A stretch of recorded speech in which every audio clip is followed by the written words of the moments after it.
75 సంవత్సరాలకి చేకు కోసినాడే. ఆయన 75 వయసు వచ్చిందే, ఆయన పోవచ్చు కదా పక్కకు. ఈరోజు మున్సిపల్ శాఖ మంత్రి ఎంత వయసు, ఈరోజు స్పీకర్ గారికి ఎంత వయసు, ఈరోజు ప్రధానికి ఎంత వయసు, ఈరోజు అధికారులకు ఎంత వయసు. అంటే పర్మనెంట్ కార్మికులకు సంబంధించిన వాళ్ళు పర్మనెంట్ మేము రిటైర్ అవుతామంటే వాళ్ళకి 62 ఏళ్ళు పెంచినారు. 62 ఏళ్ళు పెంచి వాళ్ళకి ఎందుకు పెంచినారు? 62 ఏళ్ళు లక్షలాది రూపాయలు డబ్బులు ఇవ్వాల్సి వస్తుంది కాబట్టి, మా కాడ లెక్కలేదు కాబట్టి 62 సంవత్సరాలు పెంచినారు.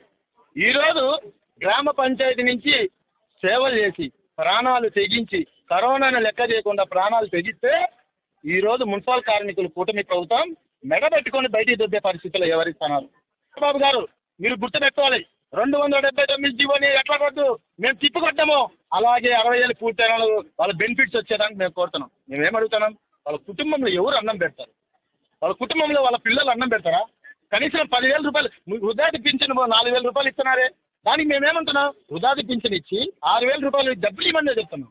మేమే 10 లక్షలు అడుగుతున్నాం. 10 లక్షలు 5 లక్షలతో ఎంత మీరు ఫైనల్ చేయండి. ఈరోజు 5 పట్టించుకోకుండా విశాఖలో 2,000 మందిని, విజయవాడలో 190 మందిని అంటే ఏం మాట్లాడలే, అవుట్సోర్సింగ్ కార్మికులే అనుకుంటారు. మున్సిపల్ కార్మికులు కలుసుకుంటే పొరక గంప పట్టుకొని దెబ్బేస్తారని నేను